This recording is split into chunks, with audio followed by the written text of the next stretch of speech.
Welcome to People's Republic with Brianna Griffith. We bring you news and analysis from the front lines of the global struggle for social and economic justice. I'm your host, Brianna Griffith, and here's what's going down in your backyard and across the world.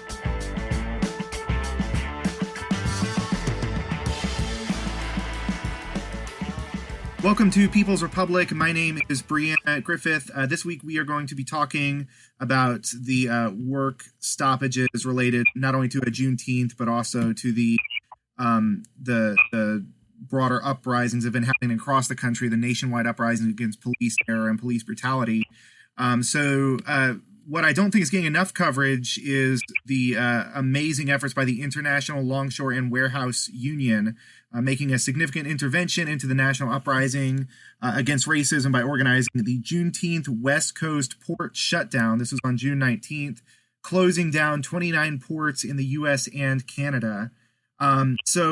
This truly is another historic moment, I think, on top of a historic moment, along with sort of the massive uprising against police brutality. We also have this massive resurgence in labor activity as well. So to talk about all this and more, we are going to be joined now by Clarence Thomas. He's a retired worker with the ILWU, as well as a third generation retired Longshore worker, the past secretary treasurer of the ILWU Local 10, and the co-founder of the Million Worker March that took place in 2004, as well as a member of the Committee to Stop Police Terror and End Systemic Racism. So, thank you very much, Clarence Thomas, for coming on the show today. And thank you for having me. Yeah, it's absolutely an honor to have you. I'm wondering if you can just tell us a little bit about how this particular set of actions around Juneteenth came to be. Sure. Well, I think that the first thing that we should talk about is that ILWU Local 10 specifically is in the vanguard of the trade union movement in the struggle to end police terror and police brutality, specifically those in the Black and brown community who have been victimized by such racist policing. Let's go back to October 23rd, 2010, when ILWU Local 10 shut down 5 Bay Area ports, calling for justice for Oscar Grant, jail for killer cops. After Oscar Grant was murdered by Johann Messerly on the platform of the Fruitvale BART station in Oakland, California, Cephas Johnson, who is the uncle of Oscar Grant, came to our union hall and spoke to our membership and gave basically a report on what had happened to his nephew. And of course, that was, I believe, one of the first instances where community people were able to actually capture on their cell phones the murder of an unarmed Black man whose hands were handcuffed behind his back. That was captured on, and it went viral. And so what came out of that was a resolution to call for a work stoppage. And I believe that was the first time in the history of the labor movement that an action was taken around the question specifically of Black victims of police brutality. It's also important to provide some context here. The International Longshore and Warehouse Union, every July 5th, which we call Bloody Thursday, it commemorates the death of two men who were strikers during the 1934 waterfront strike, and they both were shot in the back by police officers. No one was ever prosecuted. And so every July 5th, all 29 ports on the West Coast are shut down for 24 hours to commemorate their sacrifice. And I'm mentioning that because the ILWU has a very clear understanding about the relationship of the police and who they represent, and as that relates to the whole issue of power and the relationship between police and the ruling class, the bosses, so to speak, and private property, and the powerful. It's also important to point out, too, just for the purposes of the audience to understand the relationship of the police and working people specifically. I believe that the first state police department was organized in the state of Pennsylvania. And that was done specifically to deal with what was considered to be the uncontrolled and unruly working class, many of whom were immigrants, who bosses felt were a threat with respect to issues concerning workers organizing and challenging capital. So the actions on the part of the ILWU Local 10, which is a predominantly African American local. As a matter of fact, it is the only predominantly African American local, with the exception of ILWU Local 34, which is the Marine clerks that I mentioned. So it makes sense that the African American trade unionists, whom are the most exploited, the most oppressed sector of the multinational working class, would be in the vanguard of the struggle, because we're talking about our own communities. We're talking about, members of our own families who have been victims of police violence, and who in some instances have been victims of police murder. So when we look at the actions taken on the part of ILWU Local 10 with regard to Oscar Grant, when the question came up, well, why is it that workers are taking off from work to protest police killing of Oscar Grant? What does that have to do with anything? Well, it has everything to do with labor, because as I mentioned, Black people, most of Black folks in the United States are working class. Most of these murders that have taken place involving Black folks are people who are part of the Black working class. Unfortunately, white supremacy has had a very, what I would say, mitigating effect in terms of making white workers in particular understand the issues of class. But I think that it's instructive when we look at unions such as the International Longshore and Warehouse Union and the International Brotherhood of Teamsters. Both of those unions had strikes in 1934, in the month of May. Both of those unions had members that were killed either by the police, National Guard, or vigilantes. That history is well documented, but there hasn't been the class analysis to connect that with the issue of race. I maintain you cannot have capitalism without racism. The two go hand in hand. And to further illustrate that point, during 1934, when Blacks were being discriminated against by unions in terms of not welcoming Blacks into the union, in 1934, Blacks were being used as scabs across the picket line during the Great Waterfront Strike of 1934. Harry Bridges and other leftists and communists who understood that they could not win that strike without the Black community made an appeal directly to the Black community by approaching Black ministers on both sides of the Bay, Oakland and San Francisco, and asking to speak directly to the Black community. They made an appeal saying that if the Black community stood in support of the strikers, that they would fight for the inclusion of Blacks into the union. And the Black community supported them.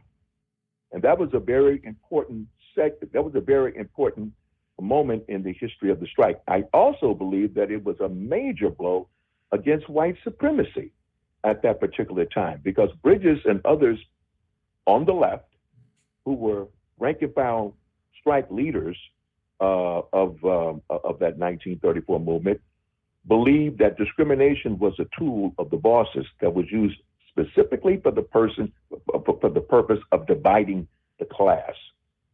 So when we talk about police violence, when we talk about police murder, This is a class issue, very much a class issue, as well as one of race. So let's fast forward to where we are with respect to where we went from the action on 2010 for Oscar Grant.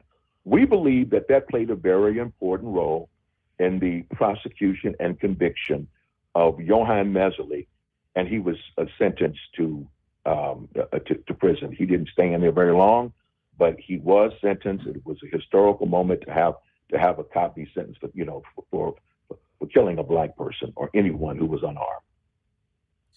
From 2015 through 2019, ILWU Local 10 has put forward the demand to stop police terror and have taken May Day, International Workers' Day, have not worked for 8 hours, and have put the issue of racist policing front and center.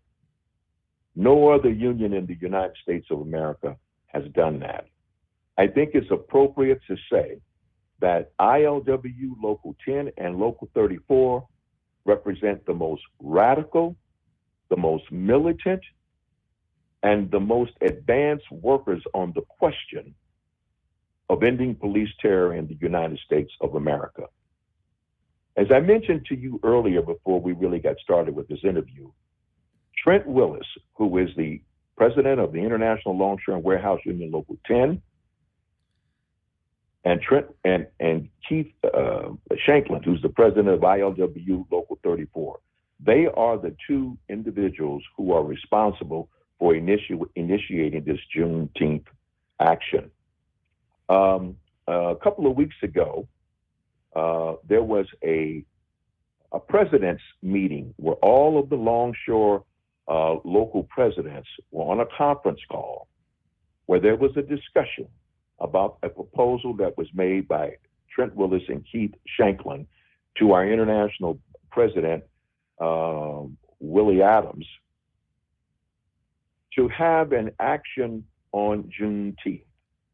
And for those of the audience who don't know what Juneteenth is, Juneteenth represents the date that enslaved Africans in the state of Texas, specifically Galveston, which is where this edict was read. I can't remember the general's name who read it. But basically, June 19, 1865 is when enslaved Africans in Galveston, Texas, learned of the Emancipation Proclamation, which was signed in 1863. So some 2 years later. That particular date has significance, has a great deal of significance to enslaved Africans in the South. My mother, who was born in Port Arthur, Texas, mentioned to us on many occasions how she and other Black people in Texas did not celebrate the 4th of July, that they celebrated Juneteenth. So that was a part of our oral history growing up. So Trent Willis and Keith Shanklin put forward a proposal. The international president had all of the local presidents of the various longshore locals at all 29 ports. That's from San Diego to Bellingham, Washington, on the line to discuss the issue. The matter was discussed. Brother Adams reported that the employers had provided an alternative date. I believe it was June 14th. I was not privy. I was not a part of the call. I received a report. That was rejected because of the fact, number one, it was on a Sunday, which is a time and a half day for longshore workers. And secondly, it didn't have any relevance at all. I believe it might be Flag Day. So that was rejected totally. And there was 100% unanimity around the issue of doing it on Juneteenth. A few days later, the employers said that they agreed. So therefore, their shipping schedules were not screwed up.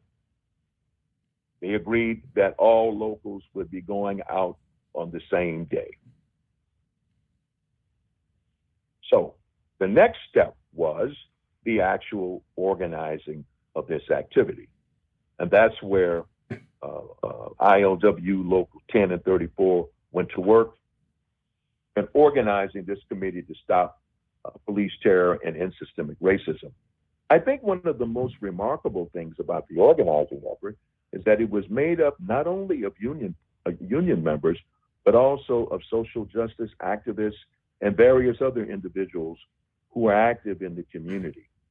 And there were a number of millennials involved whose skill sets in the area of social media was very, very important in terms of building this kind of a mobilization within a period of 2 weeks.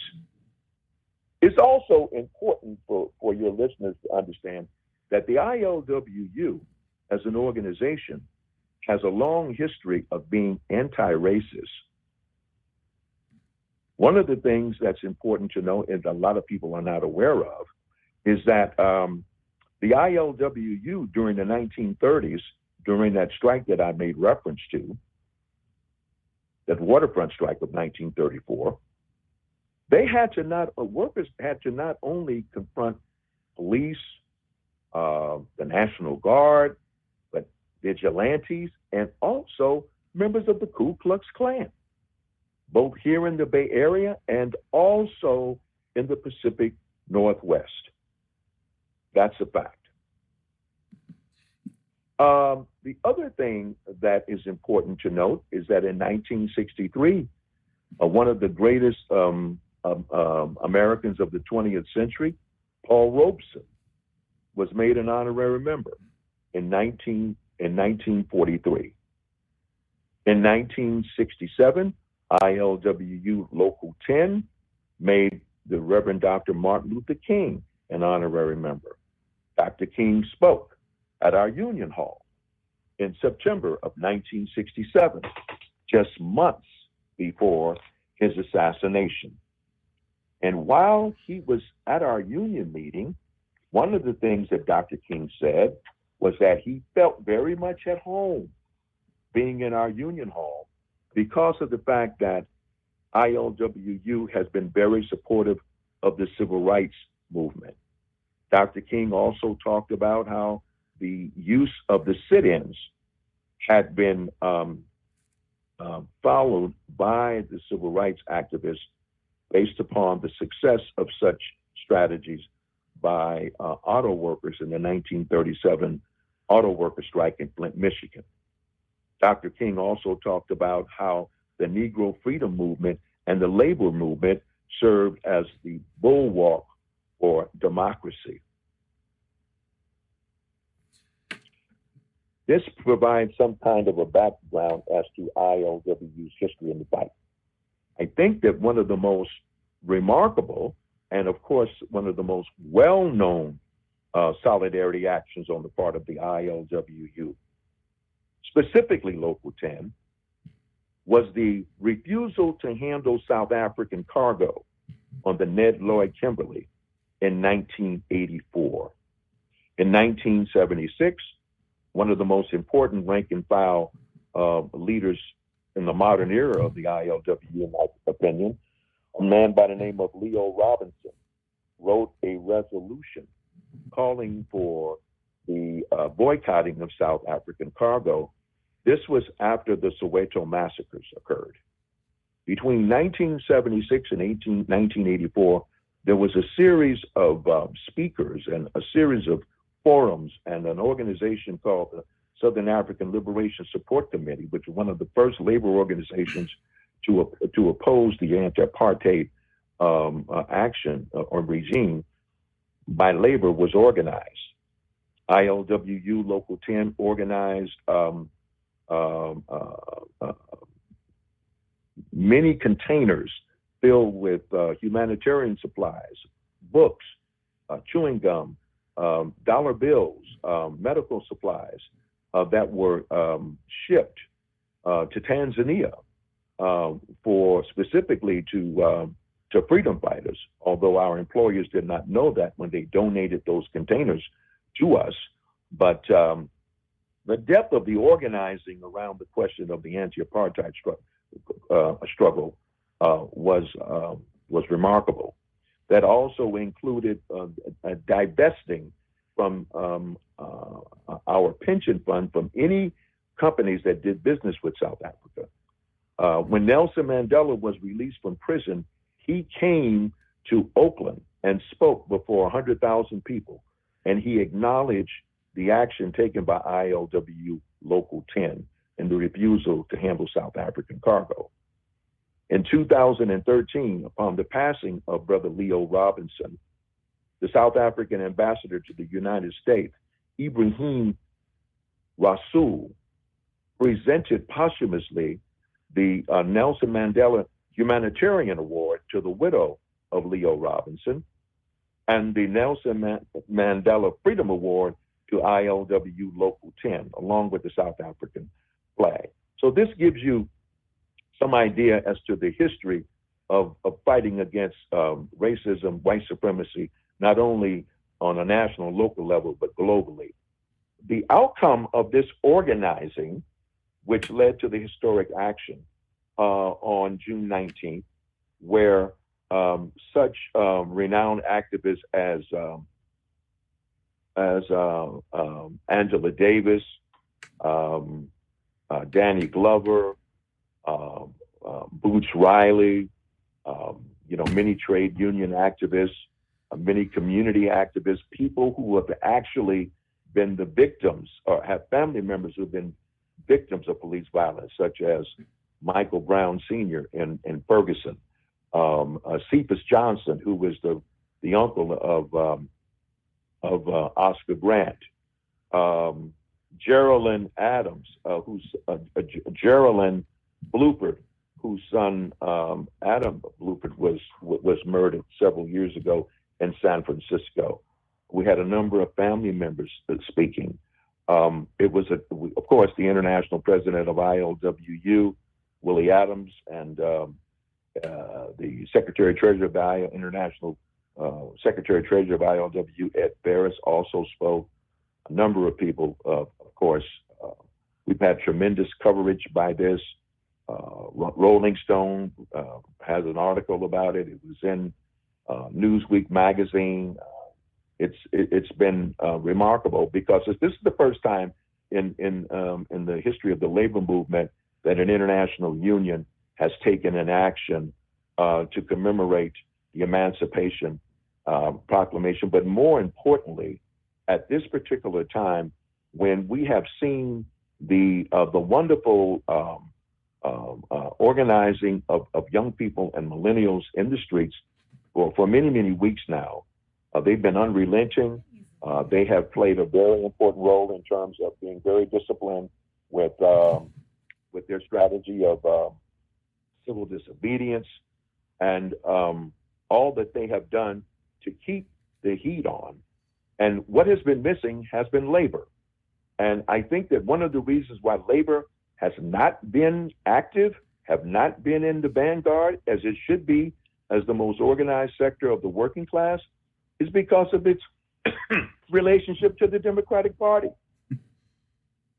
That's my opinion. That's my analysis. Okay? There was a time when the labor movement spoke not only for its members, but they also spoke for the entire working class.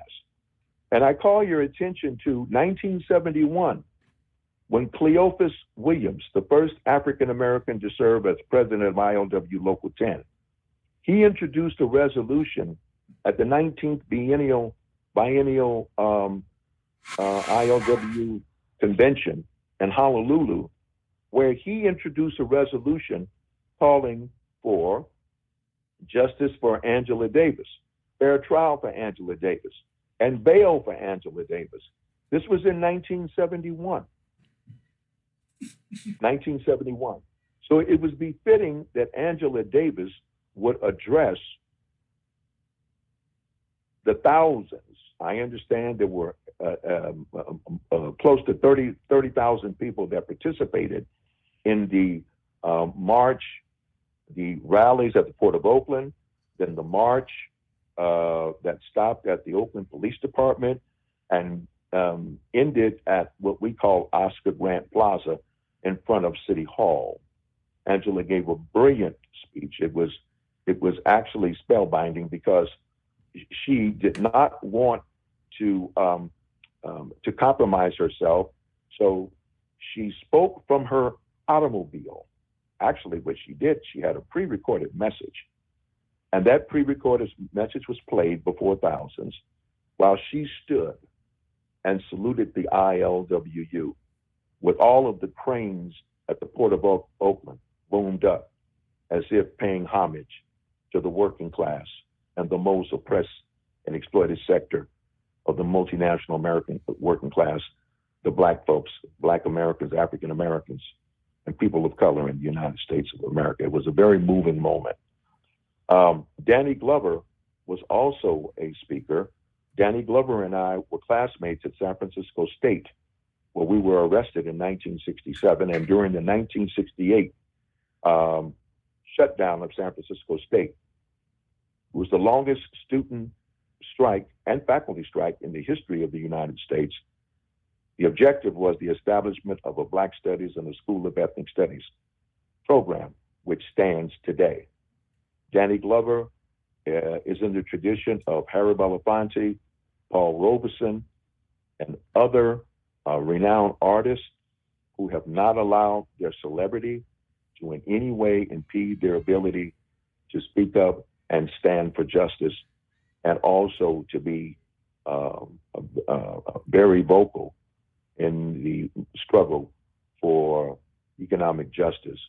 That is Clarence Thomas of the ILWU talking about the Juneteenth protest by that organization, the kind of union protest that shut down many cities along the West Coast. We'll continue hearing more from Clarence Thomas in just a moment.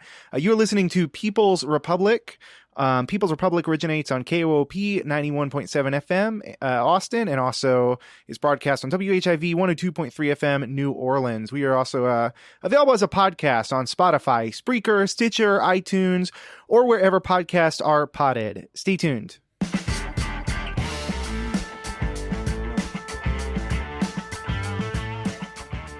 Welcome back to People's Republic. We are going to continue our conversation now with Clarence Thomas, a retired worker with the ILWU Local 10. We joined Clarence to talk about that organization, that union's not strikes rather, but protests and work stoppages along the West Coast. And so we talk about the history of the ILWU and so much more really interesting stuff. For this particular interview, I just sort of let Clarence talk. He did a very an amazing job of just laying out sort of what's at stake, what the history is, and where we go from here. So without further ado, let's continue our interview with Clarence Thomas. In 2008, all 29 ports on the West Coast were shut down for 8 hours to protest and resist wars of imperialism in Afghanistan and Iraq, as well as their occupation. It was the first time in the history of the labor movement that such an action had been taken, not for benefits or things that would just benefit the union, but on posing matters of foreign policy. That particular action was also initiated by ILWU Local 10. And one of the names that I did not mention, who was also a part of the Million Worker March and who's also retired, is Brother Jack Heyman. Brother Heyman was actually a part of the part of the Inland Boatmen's Union, which is a part of the ILWU. And he, in fact, was active on the waterfront and active in the anti-apartheid struggle during 1984. Trent Willis, Jack Heyman, Keith Shanklin, Clarence Thomas. We were all a part of the Million Worker March. We were all a part of the West Coast shutdown in 2008. We were all a part of this issue. Of course, Jack and I are retired, so we're working in the background, but we were very much involved in organizing this effort on Juneteenth. Now, what was one of the, what are the benefits that came out of this action? Well, I broke with my own practice, and I showed up for this event. I had on mask and gloves, and I was trying to protect myself as much as I possibly could. But I had a chance to see the response of the community. Most of the people who showed up were young people that are probably under the age of 30 years of age. And one of my takeaways was this: they had a chance to see an institution, an organization, take an action in support of issues that are relevant and of concern to them. The cranes boomed up, and the two fists with the broken chain, which is the logo on our flyer, speaks volumes as to what that moment was about, because they now see the power of the working class. When Boots Riley spoke, he talked about the billions of dollars that were not made for 8 hours on June 19th, and how if workers from all over the country, both organized and unorganized, were to take similar action, that we would begin to change the conversation in this country on any of a number of things.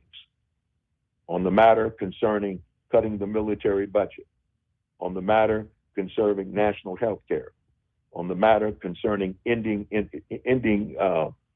these endless wars, on the matter concerning, I mentioned health care, on the matter concerning free education, on the matter concerning protecting the environment.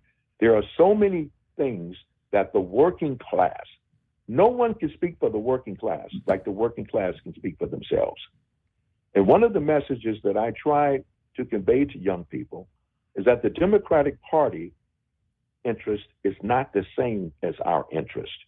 Their interests are not the same. I'm speaking for myself right now. We have a neo-fascist in the White House, and we have a neo-liberal advocate who's running against him. That's Joe Biden. If elected officials tell the Black community that they support Black Lives Matter, but yet they take money in the way of campaign contributions from police unions and from the Fraternal Order of Police, they don't believe in Black Lives Matter and they don't stand with us.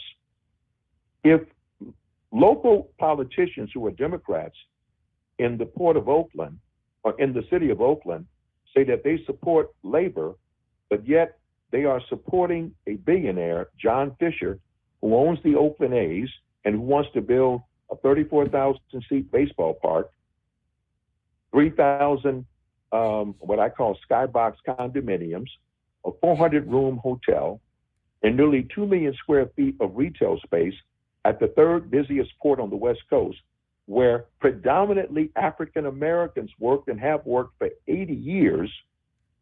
They don't support labor. They certainly don't support Black labor. And that was one of the reasons that we had on our flyer, stop the privatization of the Port of Oakland. The Oakland A's have 150 acres where there is a baseball stadium and also a coliseum where the Golden State Warriors used to play. 150 acres for them to do everything that they want to do at the port. But they want to be on the waterfront for the ambiance of being on the waterfront. And I just like to remind people, if you ever visit San Francisco and you go to what they call, what is that now? What they call that now? Fisherman's Wharf. And you drive down the Embarcadero to go to Fisherman's Wharf. The Embarcadero is the area where Longshore workers used to work. It is now a place where there is only 2 piers that have anything to do with maritime, and both of them are related to passenger terminals, where passenger vessels, cruise ships come in and berth, and they disembark. There is no other longshore activity that takes place there. We submit that if this real estate development were to go forward, that this would severely impact the Port of Oakland, that currently serves as the economic engine not only of the Bay Area, but for the Northern California region. And it would really make the Port of Oakland a port of last resort. But more importantly, it would also limit the number of longshore workers who could be hired. This is an issue of deindustrialization. It's an issue of further gentrification, because those 3,000 condominiums that would be built at the Port of Oakland would not be for the working class. And it would also be a case of Democratic politicians who are facilitating the efforts to change an industrial area that has been used for 125 years, specifically for the purpose of maritime and industrial use, for now housing and real estate development. That's like building an amusement park on an assembly line. There's all kinds of violence that's perpetuated against African Americans in this country. We know about all of the disparities as it relates to healthcare, as it relates to education, as it relates to jobs, as it relates to housing. Well, the attempt by the Oakland A's to do a real estate deal at the third busiest port on the West Coast, the gateway to Asia, because the Port of Oakland is the quickest destination point to any West Coast port today. But yet, during the era of Donald Trump, the powers that be at the Port of Oakland, along with Democrats who claim to be supporters of labor, are attempting to facilitate this. So the actions on the part of the community, the actions on the part of all of those who came out and held signs and banners, they were telling the Oakland A's and the city of Oakland, do not privatize that port. Bringing us to this kind of current moment of looking at so these struggles against police brutality, many of them have taken on, at least initially, a spontaneous uprising element to them. But the problem is that these uprisings can be either misled, as you were talking about, by kind of Democratic Party elements or other elements who want to essentially reform capitalism, allow this kind of profits over people system to continue, or it can be kind of destroyed or suppressed by the capitalist state. And so when, I think from my perspective, when the ILW or other, other kind of movements within the labor movement, other groups within the labor movement kind of stage this intervention to make this about the liberation of all peoples, to understand this connection between labor and the fight against police brutality and the fight for Black liberation, it brings, I think, an element to it. It brings it really to what I would call the next stage of the struggle. Do you see that happening in our last couple minutes? You kind of see that formulation? Well, first of all, I think I should tell you that we did make an appeal, both at the rank and file level and at the leadership level, for the International Longshore Association to join us. And unfortunately, they didn't. Now, the week before, as you may well know, there was a International Longshore and Warehouse Union International Longshore Association action taken simultaneously on the East Coast and the West Coast, where on the West Coast for 9 minutes at the start of the shift, we did not go to work. Well, should I say, we laid our tools down. And then on the East Coast, from 12 to 1, there was no action taken. And that was done simultaneously with the start of George Floyd's funeral. We wanted to have all of the longshore workers to go out at the same time. Unfortunately, we were not able to do that this year. We have a slogan. If the working class is to be heard, then labor must shut it down. This is how we got the 8-hour workday. This is how we were able to end child exploitation. Unfortunately, labor is a very small segment of the working class. However, you mentioned the Black Liberation Movement, of which I was a part of, and I would say this, that the most exploited and oppressed sector of the working class is going to have to take the lead in this. Unfortunately, it is more common to find a Black person or a person of color running a Fortune 500 company than there is for them to be leading an international union. So the issue of racism and white supremacy within the trade union movement is something that we have to confront. But at the same time, too, young people need to understand that civil disobedience, protests will only get you so far. In order to really get the attention of the capitalists, you got to shut it down. And now that we have started to make some inroads, and we see that there's actions taken on the part of labor councils. For example, the Martin Luther King Labor Council in Seattle voted last week to expel the police from the AFL-CIO. I say, from their labor council. The question of defunding the police, divesting from the police, kicking the police out of the AFL-CIO. These are all next step issues and are very, very critical. And labor has to be in the vanguard of this because labor holds the key because of its power at the point of production.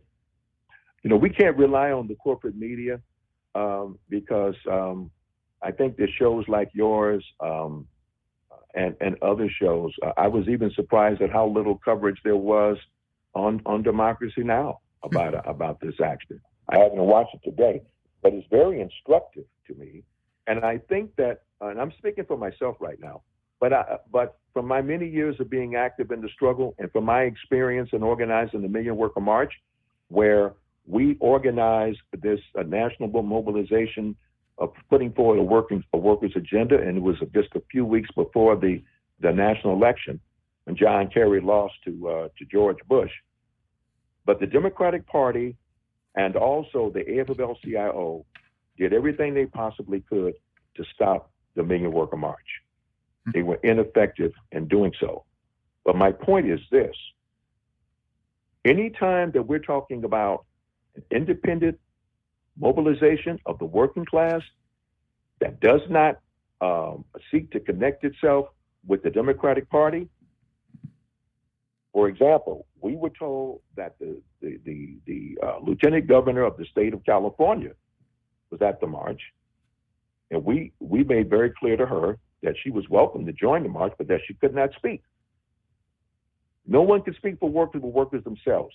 I submit that right now, the focus is on getting Trump out of office, which makes all political sense whatsoever. But I think that people need to be very clear as to what Joe Biden is about. So if we vote for Joe Biden, we have to understand that Joe Biden is not in favor of divesting, of defunding the police. He's not in favor of the police being removed from the AFL-CIO. He's not in favor of many of the demands that we would like to see take place in the system. He's not even in favor of Medicare for all. And the Kentucky governor has said that all African Americans in Kentucky who don't have health care should receive Medicare. So all I'm saying is people need to be very clear what it is that the Democratic Party represents, and they need to be very clear that the struggle has to continue. It's not about the Democrats. It is about us. But we need to organize, mobilize in our own name, independent of us, until such time as we can build our own political party. I'm speaking for myself. I'm not speaking for the ILWU. Yeah, I very much appreciate kind of that your personal perspective on that, and you taking the time to share all of this. Of course, I think that's a great place to go ahead and wrap up. I just want to remind people that we were joined by Clarence Thomas. He's a retired worker with the with the ILWU. Also a third generation retired Longshore worker, the past secretary treasurer of the local 10, as well as one of the co-founders of the Million Worker March and a member of the committee to stop police terror and end systemic racism. Thank you very much, Clarence, for coming on the show and sharing your perspective today. I look forward to being able to share the link to this particular program to my many friends and comrades and family members. Thank you for having me on the show. That was Clarence Thomas with the ILWU, a retired worker with that union. So we have a little bit of time left. I wanted to air the entirety of that interview because so much of the information there was so important. So I would like, since we do have a little bit of time, I want to use this last bit of time to air a segment of a speech that Eugene Puryear gave. He gave a speech in front of, I believe, 100,000 people, a very large crowd. In Philadelphia a few weeks back. So, I want to also get some of the sounds and the fury really of the rebellions themselves against police brutality. So yeah, this is from Eugene Puryear. The real outside agitators are the cops that come from the suburbs, that shoot down our brothers and sisters, that harass us and stop and frisk. Yeah. That treat every young black person like a criminal. Come on. They don't care about peace. They don't care about justice. I don't care if they kneel. I don't care if they hold a sign. I don't care if they put out a press release. I don't even care if they hand out water here today. It's all an attempt to take you away from the reality that it's not this movement that has caused chaos. It's the 400 years of racist oppression that black people aren't going to take anymore.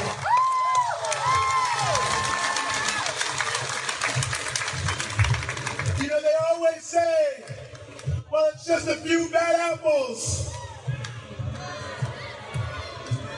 And I always wondered, when people say that, if they just have never heard the whole thing. Because, well, I'm originally a country boy, and I know the quote, it's one bad apple spoils the whole bunch. It's not just one. Every single one of them is rotten, and rotten to the core. If you would stand alongside someone who would murder someone in the street for no reason, you are just as rotten. You are just as complicit. You are just as responsible. And if you're one of these black cops that says, well, I know what it is, well, then why are you doing what you're doing? Period. You're doubly complicit because you know it's wrong. So we aren't going to allow any of these fake side issues to stop us from what we need. Justice for George Floyd. Justice for Breonna Taylor. Justice for all victims of police murder. But we also know it goes deeper than that. That this is systemic. And when we say systemic, people say, well, what does that mean? Well, just think about it like this. The police allegedly are supposed to make sure that people follow the law. But what is the law? Who makes the law? Are the laws just? Are the laws just? No! Are the laws just?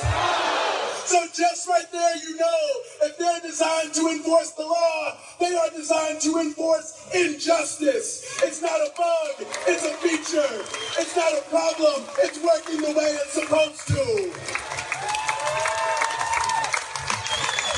The cops draw their lineage from the slave patrols. The slave patrols to say, if you're black, you can't do this, you can't do that, you can't go here, all you can do is work. Well, we're talking about curfews now. What are the curfews they put on young black people in the summer, if not a slave patrol? You can't go here, you can't go there. It's the same struggle, it's the same system. Capitalism and imperialism was built on the backs of the genocide of Native Americans, the enslavement of African Americans. oppressed people. It can't operate without it.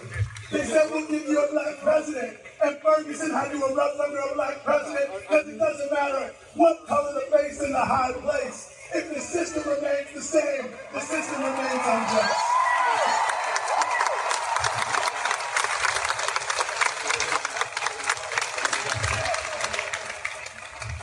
Something beautiful is happening right now in the U.S. Look to your left, look to your right, look behind you where, by the way, hundreds of people are still coming to join this demonstration.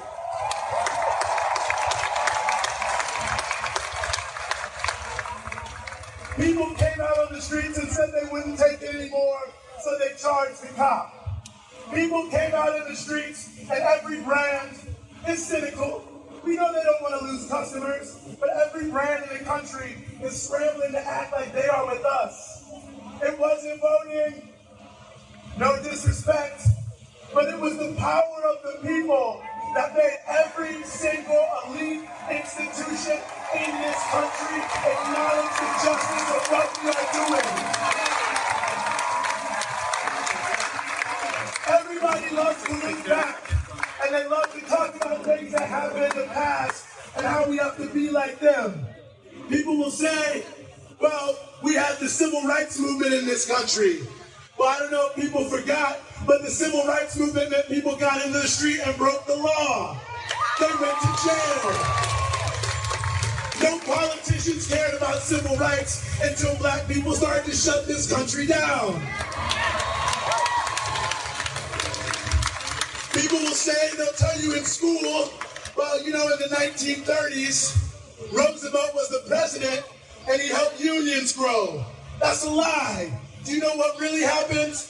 People sat down in their factories. They took over the plants. They shut down production. And they said, ain't nobody gonna make a dollar until we get justice. So there's two things that we can do. Now we can listen to all the people who didn't do anything for years, you know, like Joe Biden, who created mass incarceration and now wants to take a knee. We can do what they want us to do. And we've heard it before. Trust us. Just go to the polls, cast a ballot. Trust us. Trust us. Sometimes I wonder, what was George Floyd thinking during those 9 minutes?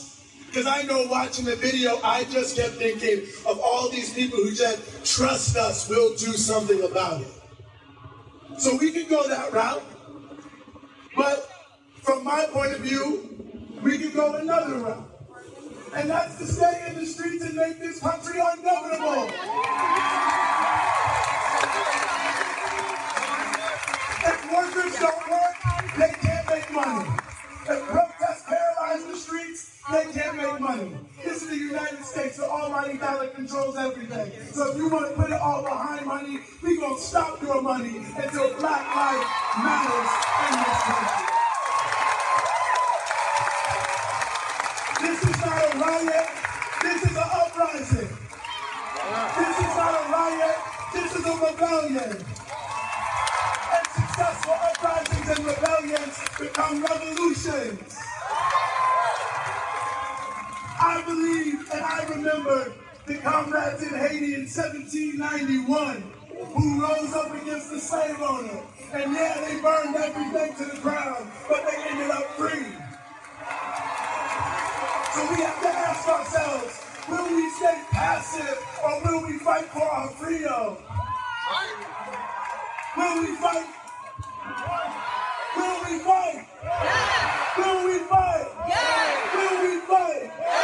Turn to your neighbor and say, I'll fight with you. Turn to your other neighbor and say, I'll fight with you.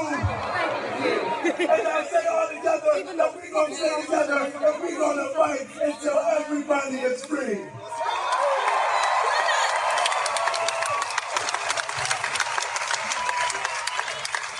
They never think it can happen until it does. Let them laugh at us. Let them ridicule us. Let them get a job. Let them say whatever they want to say. We are an unstoppable force that will bring this capitalist system to its knees. That will put people over profit. That will fight for socialism in this country. So I thank all of you who are here today. I thank the hundreds still trying to join this demonstration. I'll fight with you. We'll fight together until we're all free. Power to the people. That's all we have for this week. You have been listening to People's Republic with Brianna Griffith. People's Republic originates in Austin, Texas, and is also available as a podcast on Spotify, Spreaker, Stitcher, iTunes, or wherever podcasts are podded. You can also find us on Facebook and Twitter at People's Radio ATX for more news and analysis. We are out of here.